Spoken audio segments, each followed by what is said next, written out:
Bugun sizlar bilan grammatik tema haqida gaplashamiz. Ko'pchilik adashtiradi bu narsani. Few bilan little. Nima degan? Ikkalasining ham ma'nosi kam.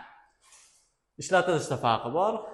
Few sanaladigan narsaga ishlatamiz, little ni sanalmaydigan narsaga ishlatamiz. Misol ham yozib qo'yamiz. Friends. Friends bilganlaridek sanaladigan narsa, ma'ni sanalmaydigan narsa. Hop. Siz aytasiz, I have few friends. Meni bir ikkita do'stim bor, kamroq do'stlarim, kam do'stim bor. Ya'ni uni yetarli deb hisoblamaysiz siz.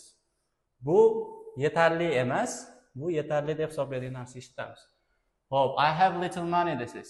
Siz pulingiz bor, ozroq, lekin uni yetarli deb hisoblamaymiz.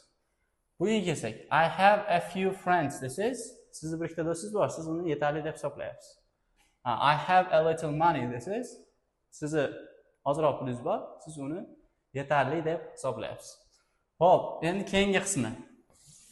Kamroq qismiga. Bilasizlar, sifatlarga er qo'shsak, bo'lib, roq qo'shimchasi qo'shiladi, kamroq bo'lib qoladi. Bunisi less. Bu ham xuddi shunaqa, bu sanaladigan countable otlarga. Bunisi uncountable, ya'ni sanalmaydigan. Misol uchun bularga nima? Money, time, information, water kabi. Kiradi. Misol uchun pollution kirishi mumkin. Bunga любой kes qo'shiladigan. Misol uchun friends.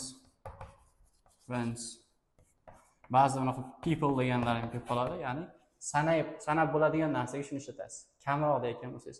Misol uchun I have fewer friends. Meni kamroq do'stlarim bor. Misol uchun I have fewer cars. Meni kamroq mashinalarim bor.